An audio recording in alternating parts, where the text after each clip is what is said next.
नमस्ते दोस्तों, इंडिया पुराण चैनल पर आपका एक बार फिर से स्वागत है। और आज हम आपको लेकर जा रहे हैं हिमालय की खूबसूरत वादियों में, जिसका नाम है मनाली। हिमाचल प्रदेश में एक मनाली ऐसा शहर है जो जहाँ पे बहुत सारे सैलानी और टूरिस्ट आते हैं।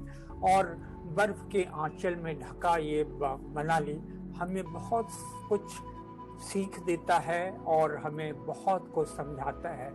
और क्योंकि यहाँ पर एक ऐसा अद्भुत मंदिर है जो एक राक्षसी का है, और ये राक्षसी कौन थी और इसका यहाँ मंदिर क्यों है, ये सारी कहानी हम आपको बताएंगे। आप हमारे साथ बने रहिए और आइए देखते हैं एक अद्भुत मंदिर और उस अद्भुत मंदिर की अद्भुत कहानी।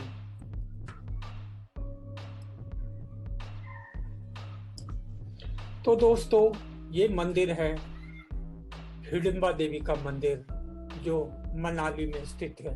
और आप जैसा कि देख रहे हैं, एक पैगोडा स्टाइल का ये मंदिर है और बहुत ही खूबसूरत मंदिर है।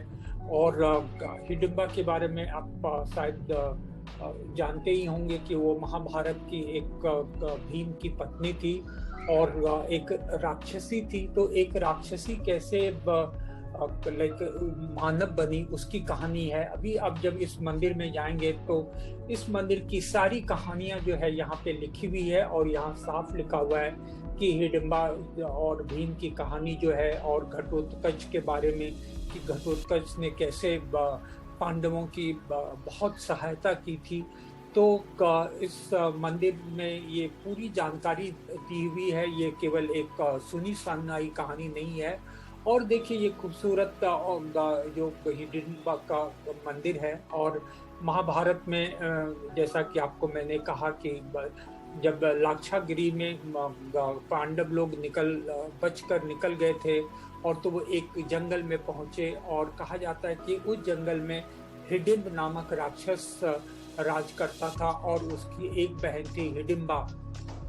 और एक बार की बात है, जब पांडव सो रहे थे और उन राक्षसों को मानुष की गंध जो है आ जाती है, और जैसे उसने हिडिंब को मनुष्य की गंध आई, उसने अपनी बहन हिडिंबा को उसको मारने के लिए भेजा। लेकिन हिडिंबा भीम के काया को कल्प और रूप को देखकर उससे उस पर मोहित हो गई। लेकिन फिर मोहित तो हो गई, लेकिन अब उसे शादी करना चाहती थी, और शादी के बीच में एक बाधा थी, और बाधा था उसका भाई हिडिंब। तो हिडिंबा ने कहा कि जब तक तुम उसकी नहीं मारोगे तब तक शादी नहीं कर सकते हैं। तो एक भयानक राक्षस को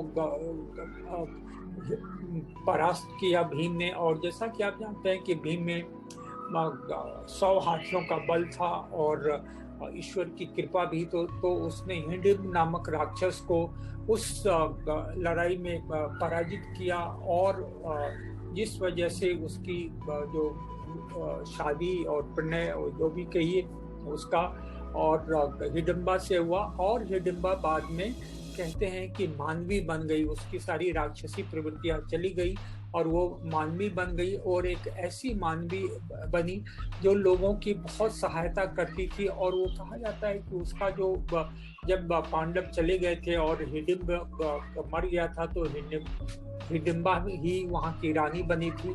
और वो रानी जो है फिर उसका एक घटोत्कच पुत्र था, और वो भीम से भी कहा जाता है ज्यादा बलशाली था।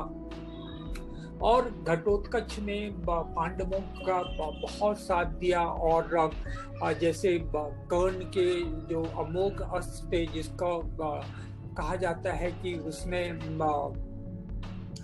अर्जुन के लिए रखा था, और फिर अपनी असुरी शक्ति, जादुई शक्ति और तिलस्मी शक्ति, इन सबको से उसने कौरवों की सेना को इतना परेशान किया कि आखिरकार में कर्ण को वो बाण जो उसने अर्जुन के लिए रखा था उससे निकालना पड़ा।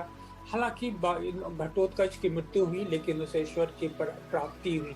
तो ये जो हिडिंबा देवी का मंदिर है, यहाँ बहुत सारे सैलानी आते हैं और काफी भीड़ होती है। तो और लाइक आप जैसा कि देख रहे हैं कि एक बहुत सारे लोग दूर दूर से आते हैं। एक जंगल में एक बहुत ही खूबसूरत जगह पे ये मंदिर बना हुआ है। और खासकर कहा जाता है जो कुल्लू मनाली का जो दशहरा है, कुल्लू मनाली का दशहरा पूरे विश्व में प्रसिद्ध है।